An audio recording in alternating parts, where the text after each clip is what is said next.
Let's go on a little adventure, shall we? Me and you. Close your eyes for me. Are they closed?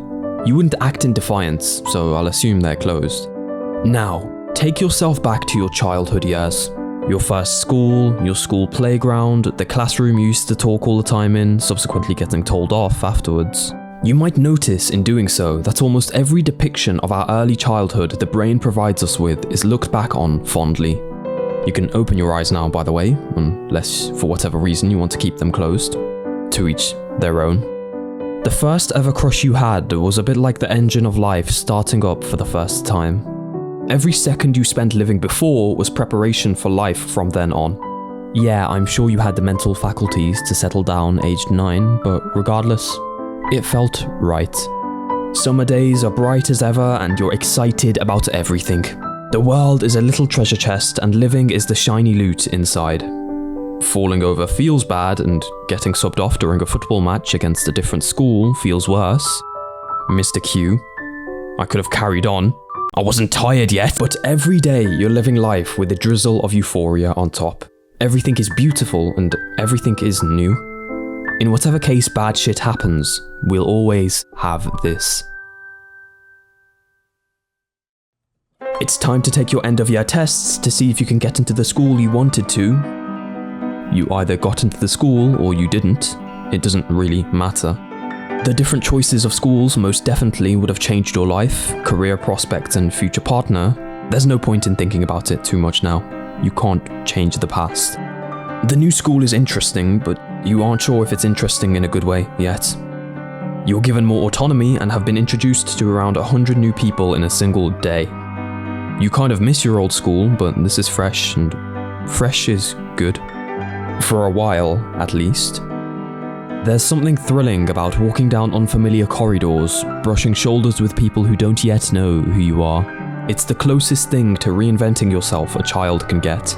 You start picking up new phrases, new habits. Maybe you start hanging out with the cool kids, like I did. I was popular in school. I swear I was. Never mind. Maybe you retreat to a quiet corner and do whatever it is you like doing.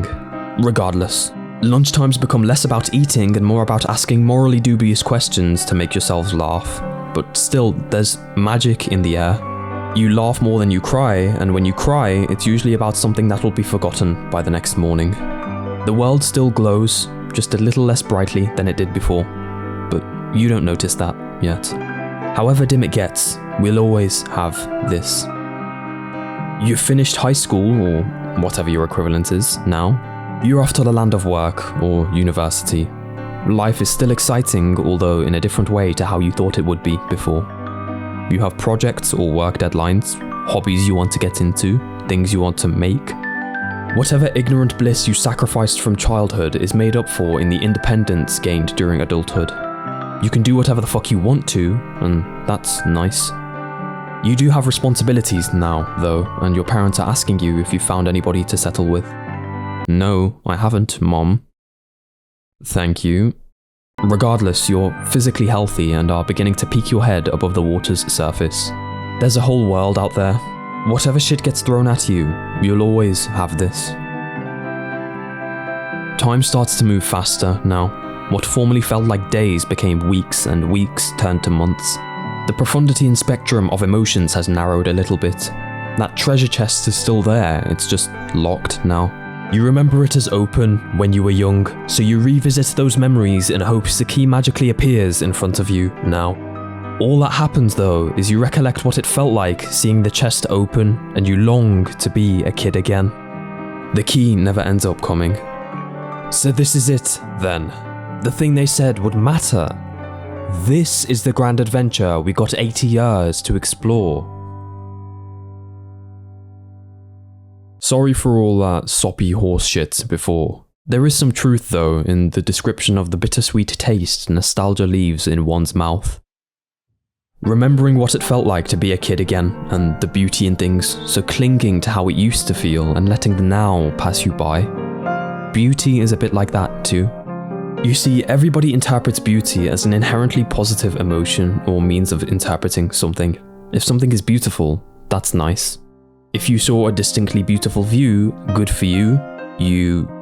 shit. Rainer Maria Rilke, on the other hand, saw beauty in a different light. In his Duino Elegies, he describes beauty as the beginning of terror we're still just able to bear. That might be a bit far, just a little bit. But the point I think he was trying to get at is that beauty is the longing to be part of something beautiful, but never being able to. Observing a sunset in awe and wishing to be a part of it, somehow. Seeing something ethereal and knowing you are not it. There's a subconscious gap between the qualia of beauty and its description. Beauty is divinity, and humans will always be a mortal ordinary. Nostalgia is the longing to be within the memories that give you comfort again.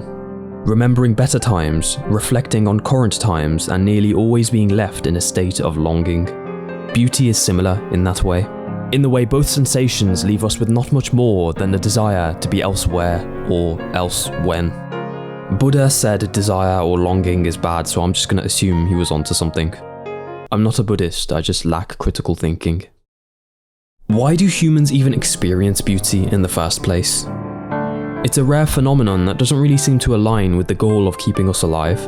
Each of our senses has a unique ability to make a distinction between what's good and bad for us.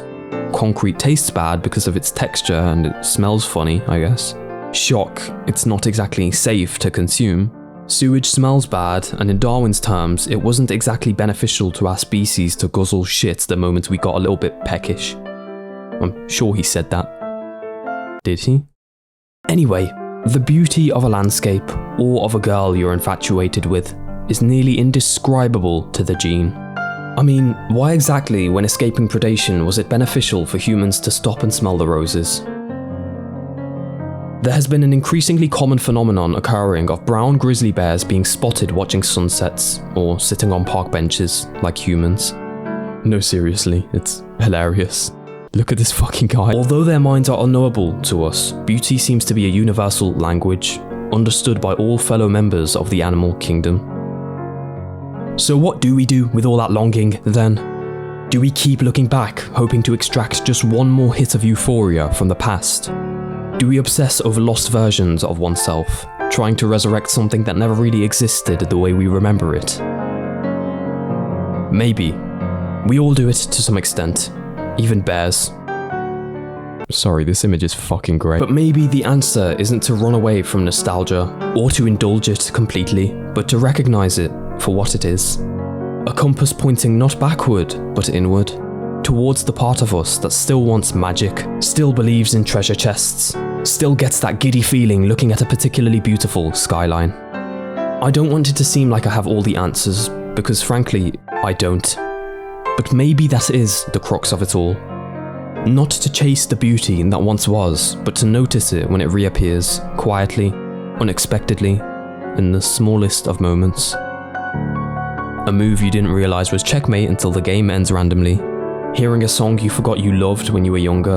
The random roundtable conversations you have with family or a friend that goes on for hours about those weird little corners of your minds. Beauty hasn't actually gone anywhere. You just stopped noticing it. I know I drone on a lot about the angsty teenager approach to unfortunate circumstances, rising up and rebelling against it all. But why let the yearning to be part of something beautiful or to be within an old memory win?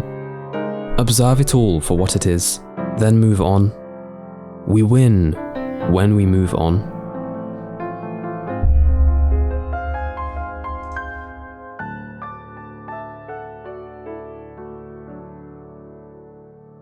Or just don't. That's fine too, I guess.